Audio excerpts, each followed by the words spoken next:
Hi guys, this is Scott from the Inn at Pleasant Lake. Actually, we're not at the Inn at Pleasant Lake this afternoon. We're in the bowels of my workshop.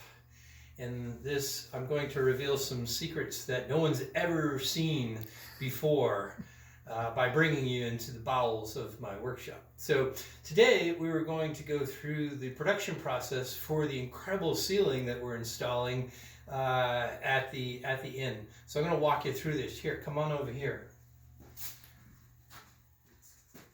First of all, I have to show you the old ceiling. Isn't this lovely? An acoustic tile that's all been cut. And I hate these tiles. So the very first step was to dismantle the old ceiling, and we pulled every single piece off the old ceiling and labeled it. We have a grid system, and we marked every single piece in the grid, so we have the numbers. The next step was to start with the back for the panels.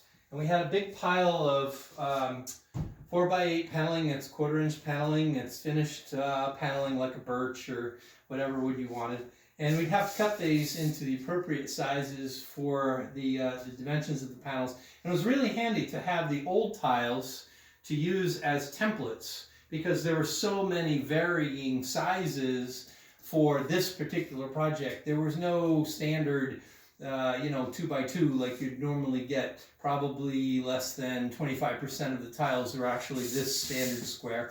But anyways, we would cut out our tiles, and then the next step was to create the applied moldings. And so we take a bunch of molding work over here at the chop saw station. That's hard to say 10 times fast. And we create the applied moldings, and boy, were there a lot of those for the number of tiles we had to do. And then we'd assemble them all. So essentially the roughed out tile would look something like this. You'd have really nice center detail, and these would be the frames of the tile that actually would sit into the existing gridwork. One of the really cool things about doing the ceiling this way is that you could take the existing grid system that's already up there and just put a really cool new ceiling into it without having to do all of the suspension work to put the new grid system up that most ceilings would take. So this is what a basic panel looked like. The really important thing to do here is then, of course, you don't want to put wood up into a ceiling and create a fire hazard for all of your guests, or even if you're doing it in your home.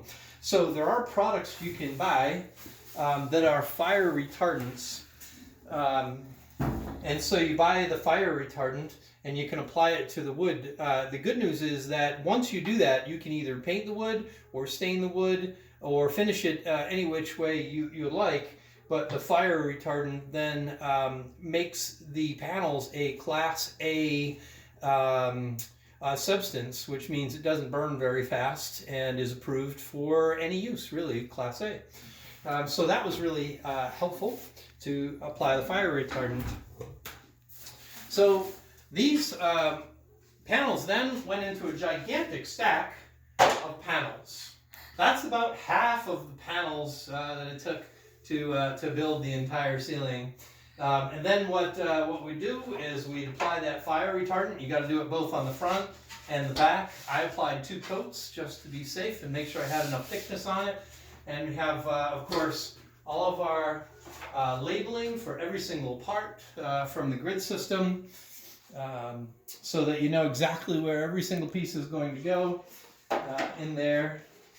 And then the next step is to stain them or finish them however you'd like. And so we take that pile, we bring it over to the staining station, and then you'd come back and create a fully finished product here to the tone and the color that you like. Then my final step was actually to put a coat of finish on top of that. Again, I used the fire retardant because it has this very interesting sheen to it.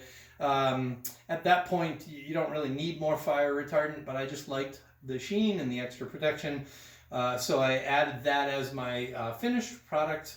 And then the final step was to hang them in the ceiling, and we'll show you that in the next video. So Hope you enjoyed the secrets of this incredible workshop down in the bowels from the Inn at Pleasant Lake.